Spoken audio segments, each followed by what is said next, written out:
Mookie Betts back to shortstop. That appears to be the plan. What does that mean for him? What does that mean for the rest of the infield? Could Nolan Arenado be on his way? We'll dig a lot all about that, about the infield, plus some talk about some stud relievers who might be coming to the Dodgers. Let's get live on Locked On Dodgers.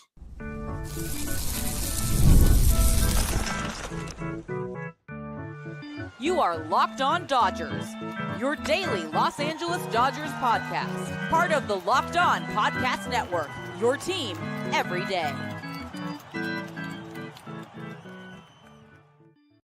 Hey, Dodger fans, this is Locked On Dodgers, part of the Locked On Podcast Network, your team every day. We cover the World Series champion Los Angeles Dodgers. I have no idea what I'm supposed to say right now. We are free and available on all podcast platforms and on YouTube, simply by search for Locked On Dodgers.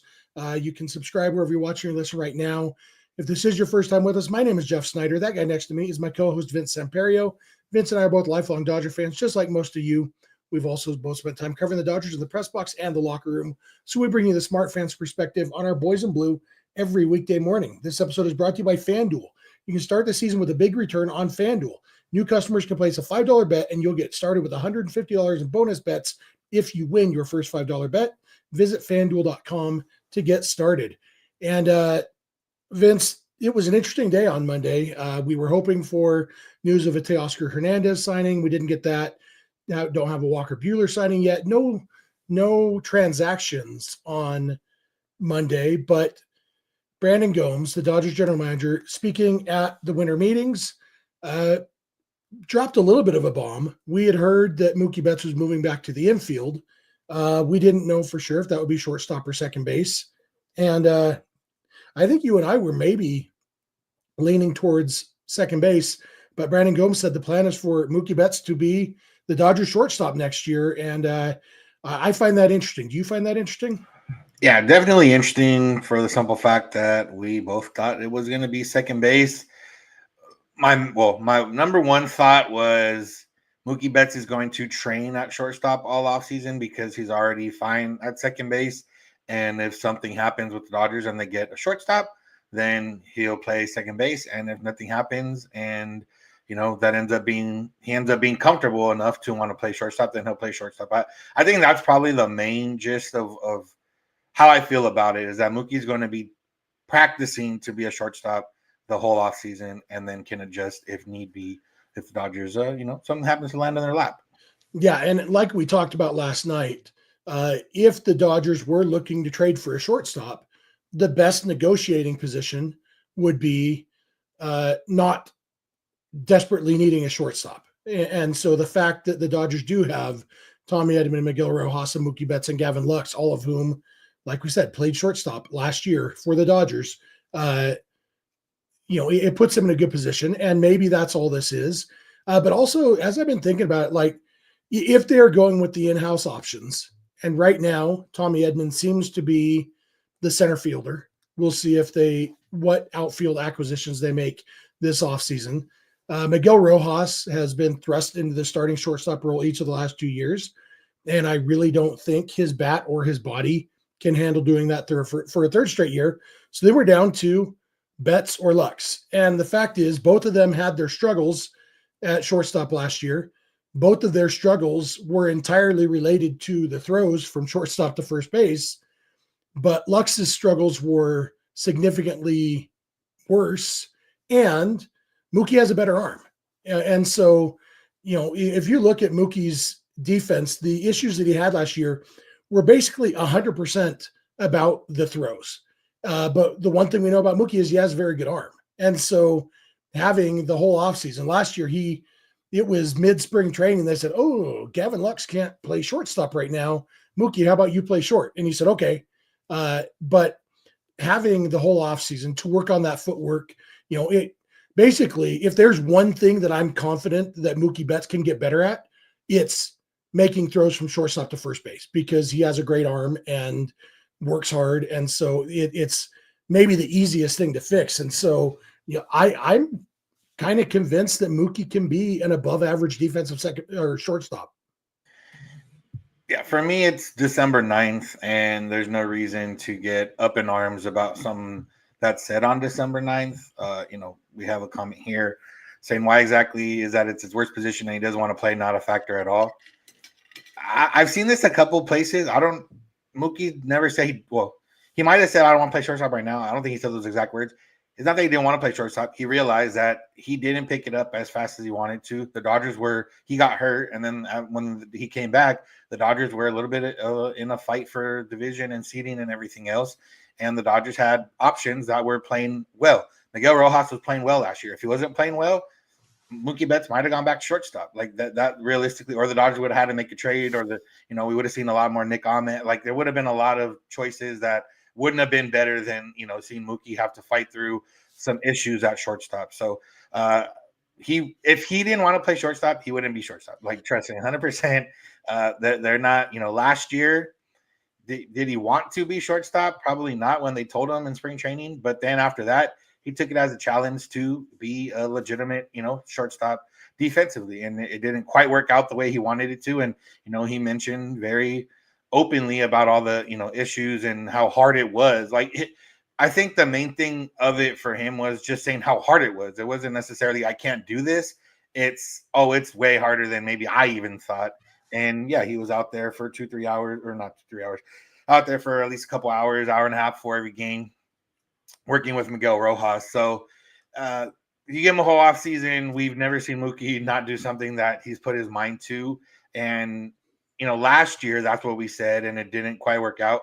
But again, last year, it was a week before they left for Korea, and he had to kind of do everything on the fly. And then, his offense didn't suffer, so it wasn't a big issue there.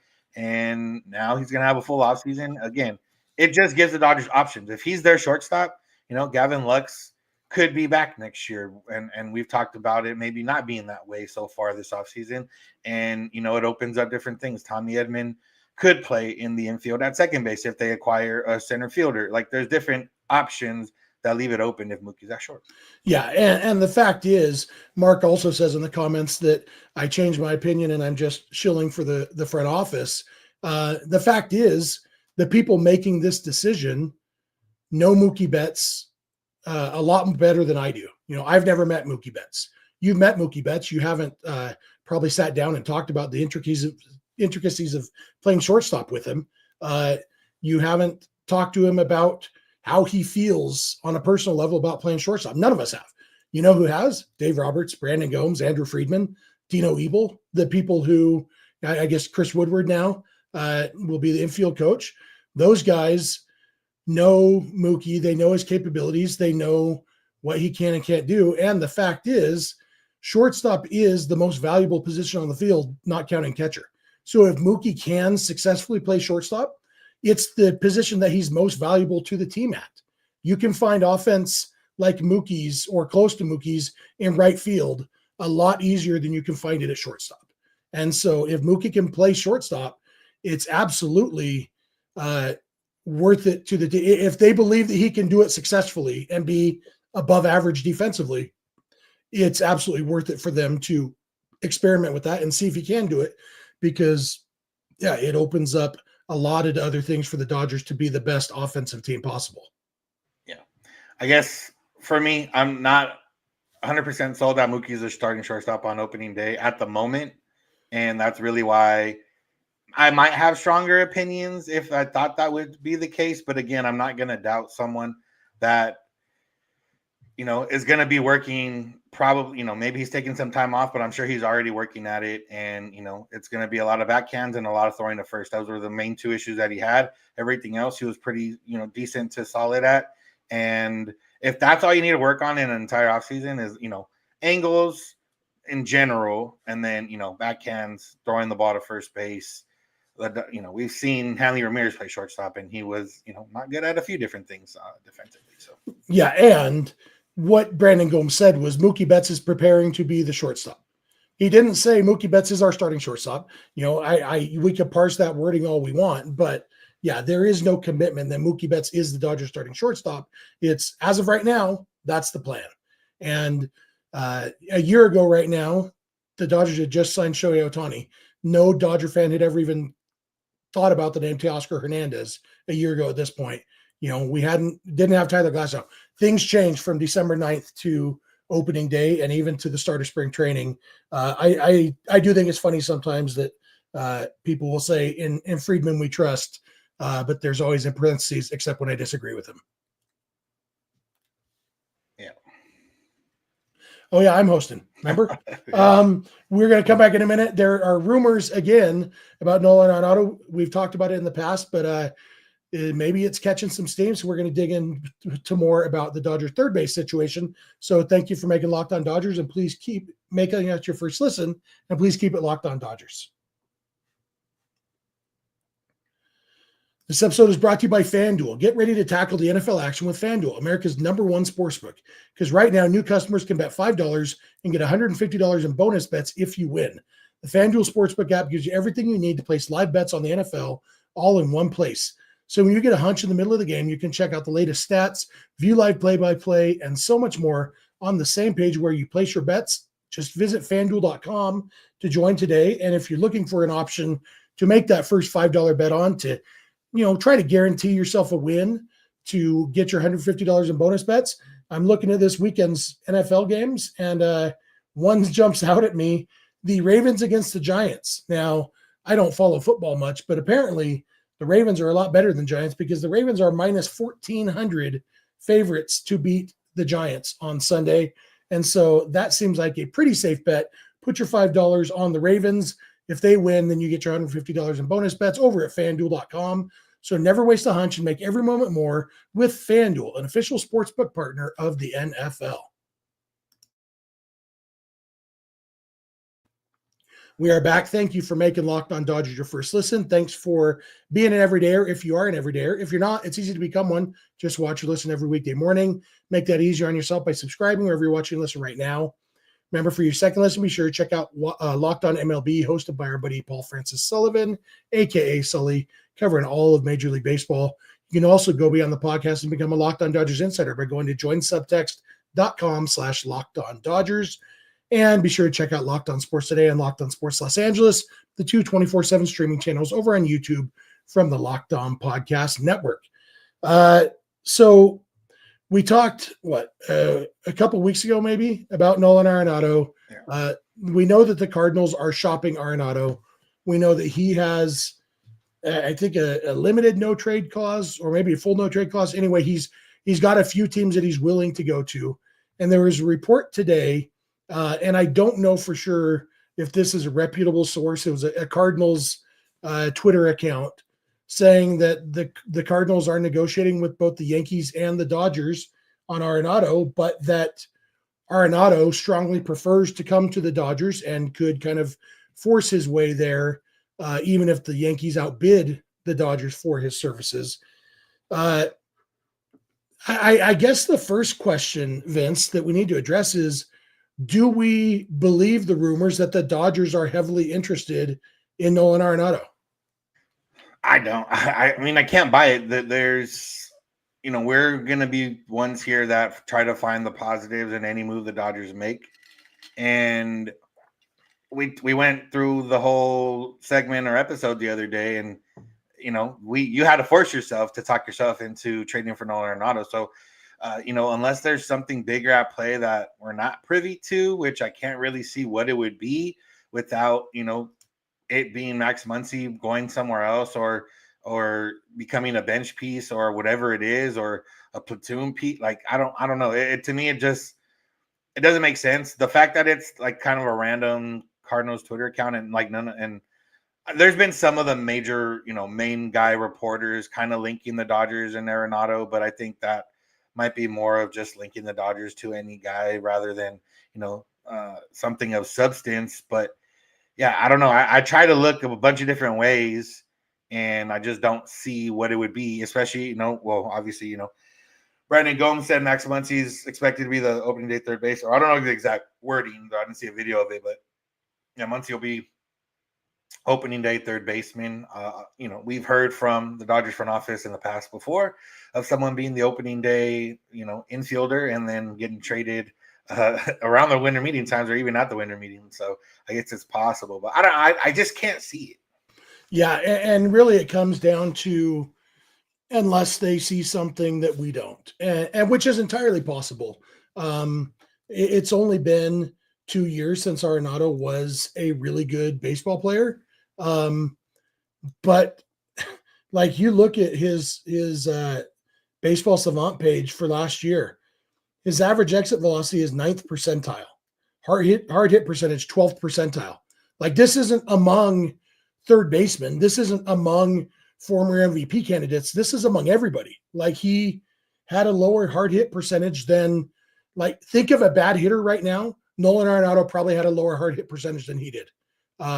In fact, will somebody in the chat throw out a name of a bad hitter, and the next time Vince is talking, instead of listening, I'm going to find out if that person had a higher hard hit percentage than Nolan Arenado did. And I'm guessing the answer is yes. And there's still some stuff. He still doesn't strike out a lot, which is good. He still is good defensively, not elite like he used to be, but it's still good. But unless the Dodgers see something specific in his swing that say, oh, we can fix this and we can get him back to 2022 version. Chris Taylor, that's not fair, Mike. Sorry, Mike's last name starts with the word Mark, so I got it mixed up. But I will look at it. Let's see Chris Taylor in a second. But so if the Dodgers are interested, it would have to be because they see something that you and I haven't seen in Arenado's swing, I think. That or they believe Max Muncy can play second base. Like I really think that's the only other way. Like if they believe, hey, you know what, even without the shift, which is mostly Muncy can't play in shallow right field. Like that's the main part of the issue with Muncy in terms of the shift not being there for infielders. If they believe, hey, or they tell him, hey, Muncy, we want to try you at second base. I don't know how it would be. I can't say for sure. Muncy was fine at second base a few years ago, but that was a little while ago now. And, when you get older, it's not like you necessarily get more limber and even with the best of workouts and everything else. And, a guy coming off a weird oblique injury last year, but whatever it was, the stuff I do believe, and which makes it interesting is all the Arenado wanting to come to LA stuff. Like, you talked about last time, somebody told us they knew someone that served his parents or whatever. Even though it was a Kendrick song, there was a lot of Kendrick songs to choose from. He chose the one, with Dodger Blue as the title to post on Instagram. And, I could definitely see him trying to say, hey, somebody get me to LA, get me to LA. That part I do believe. The Dodgers interest side of things, again, if it happened, they traded for him, I'm sure we'd get some words from Gomes or Friedman if that were the case, and then we'd have a better idea of what exactly is going to happen. But as it sits presently right now, I just don't see it. Yeah, that's how I feel too. And you mentioned Muncy's second base. By the way, Chris Taylor didn't have enough plate appearances to qualify here on Baseball Savant. But in 2023, yes, his numbers were better than Arenado's in 2024. Same with Miguel Vargas and Kevin Biggio didn't have enough. So think of a bad hitter who actually got a lot of plate appearances, and I'll check that. But you mentioned Muncy to second base. We've seen a lot of people talking about that. And, we've talked about it a little in the past. I have a hard time seeing Max Muncy being able to hold down second base because last time he was a second baseman, the Dodgers had the shift, and he turned himself into a solid second baseman. But that was with the Dodgers positioning and the shift and really, really doing a lot of work there. Like the Dodgers still are the best team in baseball at positioning their infielders. And so, he would have a better chance with the Dodgers than with another team, but I just don't think that he has the range to be a second baseman without the shift. And yeah, this is one that, maybe when this all plays out and we see the master plan, it'll make sense. But right now it's like, what if they're really interested in Arenado, why? And that's why I keep coming back to, they must think that he would, that they can fix him, and for whatever reason they think that, and maybe the Cardinals are willing to eat a bunch of the money. I don't know. We'll see what happens, but it's a weird thing. Like usually you and I mean, we're pretty pro Dodgers front office. And we think they're pretty smart at what they do. And so usually when they make a move, we can see, even if, oh, I hadn't thought of that, or I don't necessarily agree with it, but I can see what they're doing. This one, it's like, yeah, unless they really see something I don't see, it's really, really weird to me. Yeah. Or and maybe it's not think true. Muncy's more, better than we think. Yeah, maybe. Yeah, and I'm going to read this tweet. It's from Cardinals Live, which is a podcast apparently about the Cardinals. But they tweeted out, Dodgers and Yankees both active on acquiring Arenado. Talks are very active. Says the Cardinals are currently operating with Arenado in good faith, talking to both Yankees and Dodgers because they're both on a short list. But a source close to the situation has told me that if the Dodgers have a legitimate offer on the table, he could force the Cardinals' hand, even if the Yankees offer is better than the Dodgers. On the Dodgers front, I'm told it's been happening for about 24 hours of aggressive talks, and multiple options could already be taking shape. A deal could be done tonight, but I'm not promising it. This was a little over 5 hours ago. Says it's not close as of my last update. That's interesting. And I guess the other thing would be if somebody else is coming too. If the Cardinals are bundling Ryan Helsley, maybe it's worth taking on Arenado's contract to get Helsley. If they're bundling Helsley and Mason Wynn, they're not. But I'll do that. Make that trade today. But other than that, it's a weird one. So, but speaking of Ryan Helsley, he's a relief pitcher, and there was some talk on Monday about a couple relief pitchers the Dodgers are interested in. They would be different methods of acquisition. We're going to dig into those. So thanks again for making us your first listen, and please keep it locked on Dodgers.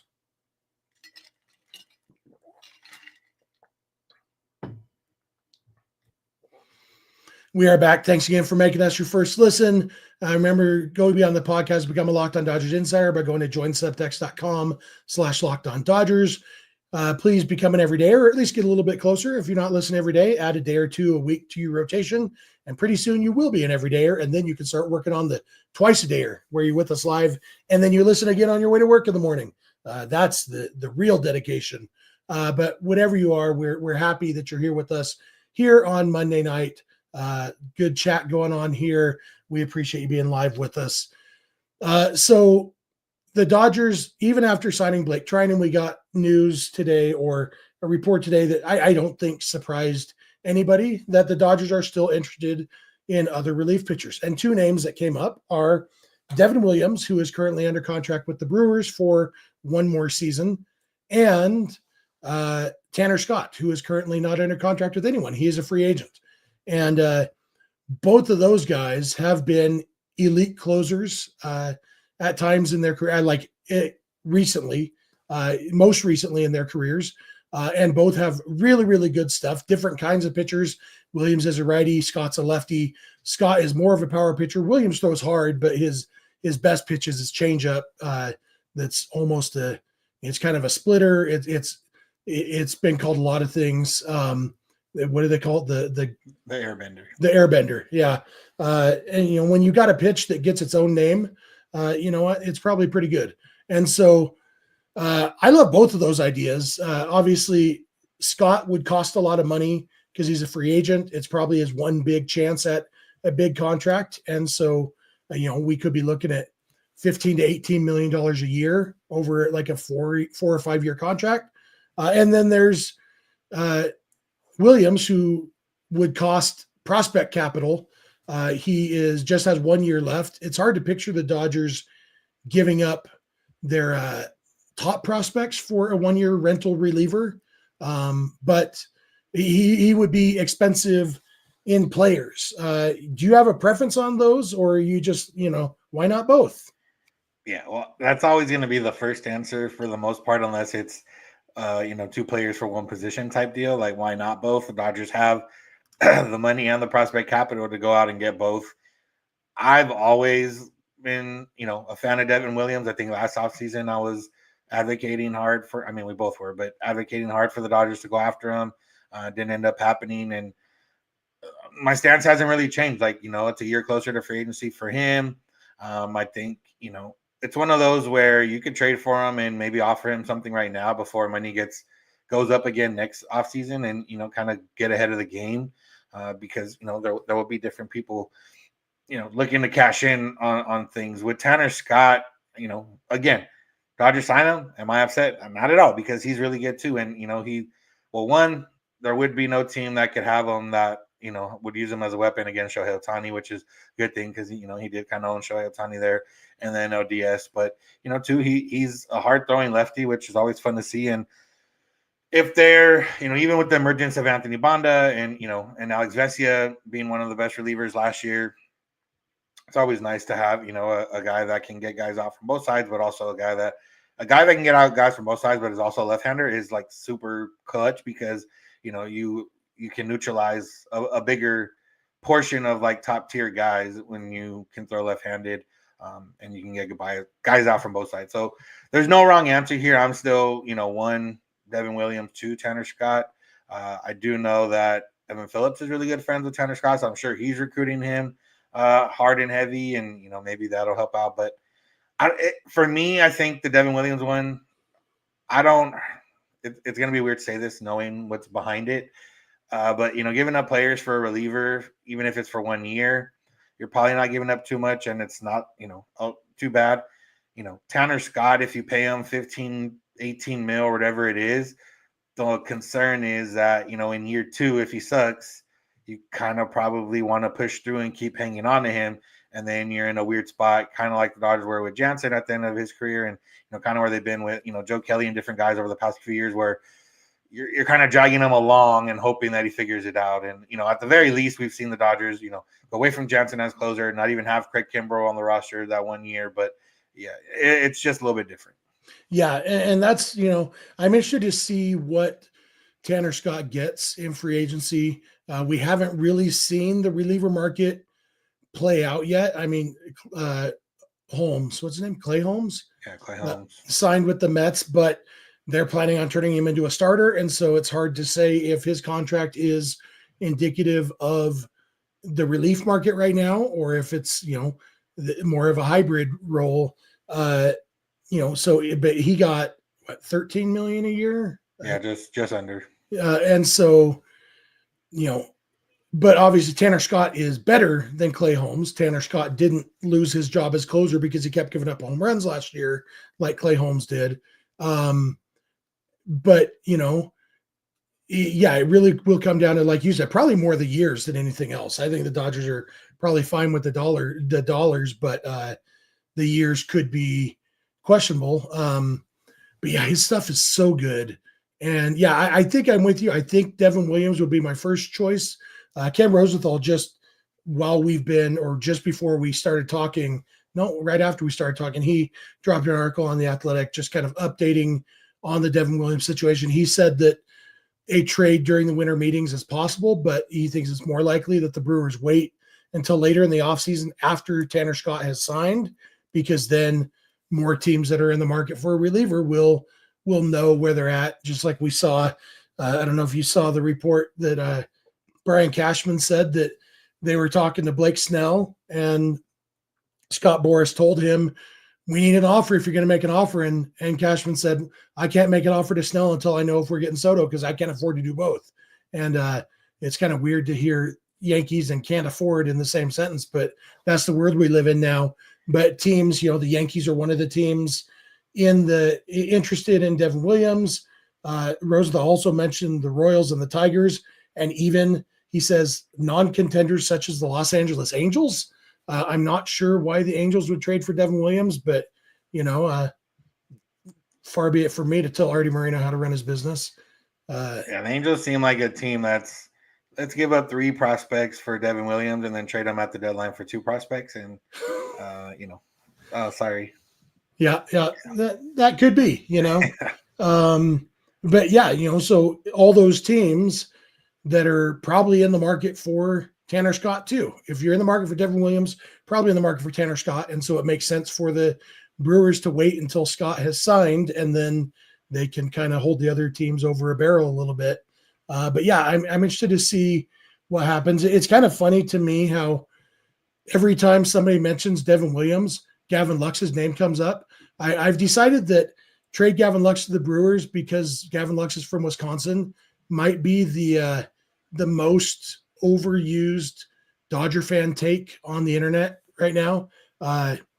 Players get traded a lot, and it's almost never to their hometown team. Every once in a while it is, but usually not. And so Gavin Lux is no more likely to go to the Brewers than to any other team the Dodgers might be interested in trading with if they decide to trade Gavin Lux. But yeah, that's the Dodgers have the prospects and maybe even have the need to trade some prospects, some mid-tier prospects, guys who are going to be Rule 5 eligible next year, or just guys who are on the 40-man roster, just clear up some roster spots. So interested to see, and maybe that's another reason to be in favor of Devin Williams, knowing the Dodgers kind of need to make some trades this offseason.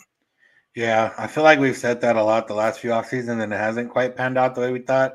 But, last year, you think about, the Michael Busch trade, and if the Dodgers trade, now that Zaire Hope is like probably going to move into a lot of top 100 prospect rankings when the season starts, and it would be pretty easy to, blindly close your eyes, trade Zaire Hope and Jackson Ferris and get Devin Williams. And then you're like, oh, well, we traded Michael Busch for Devin Williams, and it doesn't seem that bad. But, there's different ways to go about it. So, yeah, the Dodgers can get creative.